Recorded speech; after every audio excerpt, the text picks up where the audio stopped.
आएगा एक एक बस। अरे आप ही लोग के लिए है जी, क्या करें गाना पड़ जाता है ना कभी कभी। हाँ कि संडे के सुना हम अरे बुक भी गाड़ी मम्मी संग देखा अब की दीदियों जात बाड़ी कि बड़ी मशहूर होला ओही जाके संखा बोला अरे औरी बोला चाहिए का सना।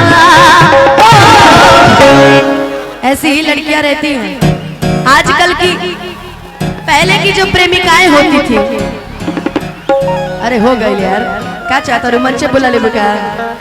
पहले की जो प्रेमिकाएं होती थी उनका पसंद रहता था एगो अंगूठी दे दी हो, आर्टिफिशियल वो चली एगो पायल दे दी हो, छोटका मोबाइल नोकिया 2700 जो आवत रहे बतियाए वाला ऊ दे दी हो।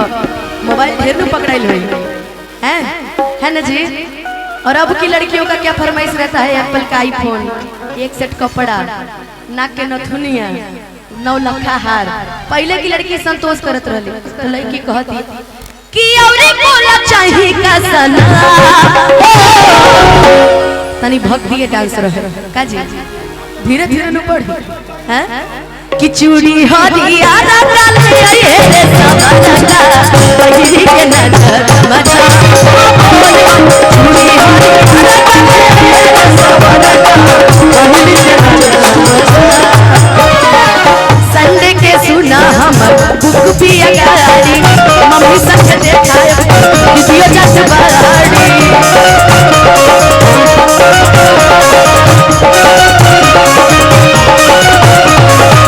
बड़ी मशहूर होला ओही जाके संखा बोला बड़ी मशहूर होला ओही जाके संखा बोला अभी बोला चाहिए का सना।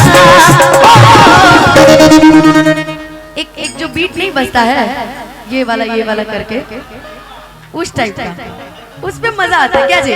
देसी खाटी रहे तो चाहेंगे एक बार जरा जयकारा प्रेम से बोलिए सच्चे दरबार की, एक बार प्रेम से बोलिए शेरा वाली मैया की। और जो जो चूड़ी दिलवाना चाहता है चांदनी को और सिमरन को जरा दोनों हाथ उठा के ताली बजा के कि चूड़ी हरिया रंगल ये रे समाना बहिरी के नजर मचा चूड़ी हरिया रंगल ये रे समाना बहिरी के नजर मचा।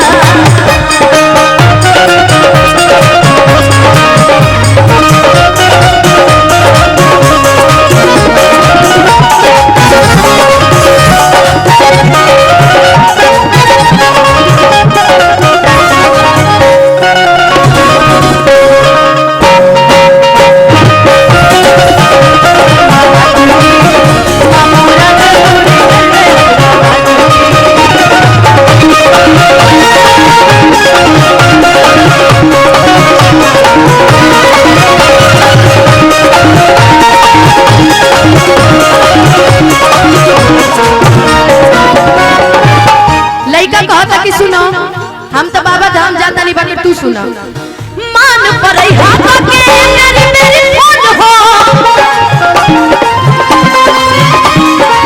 हम तो भीड़ भाड़ में रहा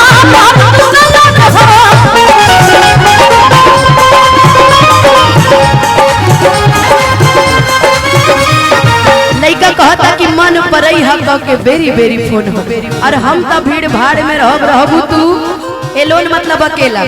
तो लड़की कहती है कि सुना तोहर मम्मी पापा संघावे में जई है हो घड़ी घड़ी पर फोन उठा कही है हो अरे यार मोर सोना कितनी तुम अच्छी होना अरे यार मोर सोना कितनी तुम अच्छी होना तू ये दूर रहो। यहाँ के लोग ना जब तक आप उनको साहस दिलाएंगे सब झूमेंगे सब नाचेंगे, बाकी बात अगर कर दिया जाए ना, अगर मर्द के बात कर दिया जाए कि देखते हैं भाई कौन कौन असली वाला है। उत्तर प्रदेश की धरती से, उत्तर प्रदेश की धरती से जो असली असली होंगे सब बढ़िया बढ़िया निमन निमन, तो जानी दोनों हाथ उठा के तली ताली बजा के कि चूड़ी हो दिया रंगल ये रे समाना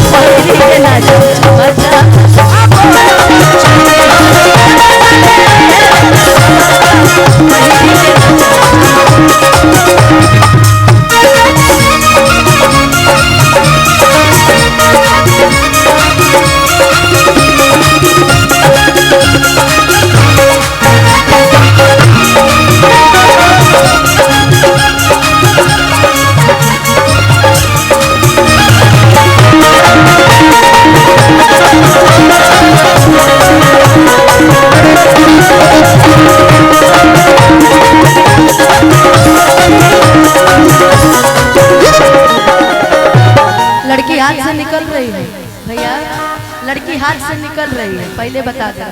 अच्छा एक और बात, जितने लोग मोबाइल लिए हैं ये लाइन उनके लिए है, क्योंकि कुछ लोग जो मोबाइल लिए हैं कुछ लोग 3 काम कर रहे होंगे। पहला, कुछ लोग वीडियो बना रहे होंगे, कुछ लोग फेसबुक पे लाइव चला रहे होंगे, कुछ लोग इंस्टाग्राम पे रील बना रहे होंगे, कल पोस्ट करेंगे मुझे मेंशन करके कि me with singer Anupama Yadav ji इन सलीमपुर। और कुछ ऐसे भी होंगे जो अपनी गर्लफ्रेंड को वीडियो कॉल किए होंगे और कहे होंगे कि देखो ना अनुपमा यादव का बता वीडियो कॉल करब तू करी हसन हो एक ही बहाने होई बाबा दर्शन हो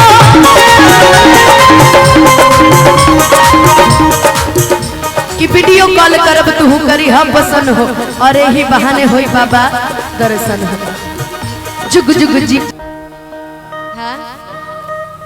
कि जुग जुग जियत रहा साही ए शिवो अखिलेश अतारे जैसन प्यारे सब के भोले बाबा दे।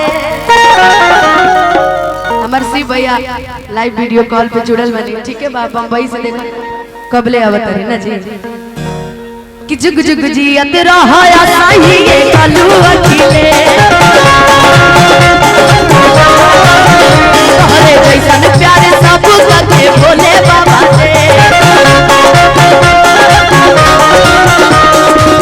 अरे यार मोर सोना कितनी तुम अच्छी हो, अरे यार मोर सोना कितनी तुम अच्छी हो ना तू इतना दूर रहो। लेकिन भाई अपना यूपी में आ जाइला हमार ठुमका ना लगेला तो नीमन नहीं खेलगत का कमालू चाचा, ठीक है ना, है ना जी। तनी ताली बजा के सबके आशीर्वाद दिया मिल के गाई कि चूड़ी हदिया